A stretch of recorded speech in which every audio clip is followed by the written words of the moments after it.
بسم اللہ الرحمن الرحیم۔ شروع اللہ کے نام سے جو بڑا مہربان اور نہایت رحم والا ہے۔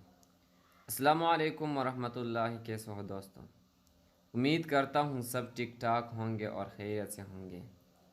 خنزیر کھلانے والا ظالم بادشاہ۔ پرانے زمانے میں بنی اسرائیل کا ایک بادشاہ تھا جو کافر ہونے کے ساتھ ساتھ بہت ظالم بھی تھا، جو لوگوں کو خنزیر کا گوشت کھانے پر مجبور کرتا تھا، اور جو آدمی انکار کرتا تو اسے سخت سزائیں دے کر ہلاک کروا دیتا۔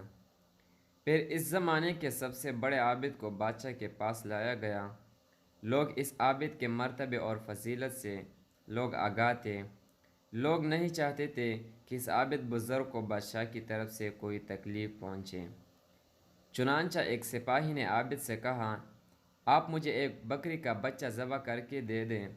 جب بادشاہ کہے گا کہ اس عابد کے سامنے خنزیر کا گوشت رکھیں تو میں وہی بکری کا گوشت آپ کے سامنے پیش کروں گا۔ بادشاہ سمجھے گا کہ آپ نے اس کے خواہش کے مطابق خنزیر کا گوشت کھا لیا، اور اس سے آپ بھی ہلاکت سے محفوظ رہیں گے۔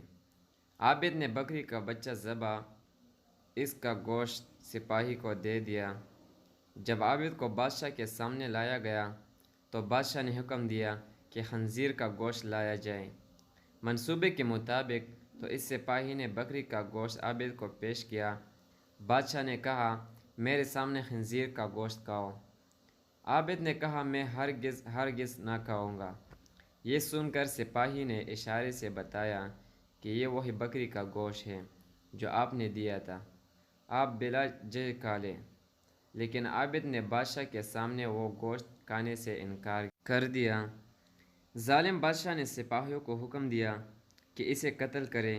جب عابد قتل کے لیے جانے لگے تو وہی سپاہی قریب آیا اور کہا، ایسی کوئی بات نہیں، بلکہ میں اس بات سے ڈر گیا تھا کہ لوگ میری وجہ سے فتنہ میں مبتلا ہوں گے، کیونکہ جب بھی کسی کو خنزیر کا گوشت کھانے پر مجبور کیا جائے گا تو لوگ کہیں گے کہ فلاں عابد بھی تو مجبور ہو کر حرام گوشت کھا لیا تھا، لہٰذا ہم بھی کھا لیتے ہیں۔ اس طرح میری وجہ سے بہت بڑے فتنے میں مبتلا ہو جائیں گے، اور میں لوگوں کے لیے فتنہ ہرگز نہیں بنانا چاہتا ہوں۔ یہ کہہ کر وہ عابد خاموش ہو گیا، اور جلاد نے اس کا سر تن سے جدا کر دیا گیا۔ دوستو، اگر ویڈیو اچھی لگی ہو تو چینل کو سبسکرائب کریں اور بیل آئیکن کو پریس کریں تاکہ نئی آنے والی ویڈیو سب سے پہلے آپ تک پہنچ سکے۔ والسلام۔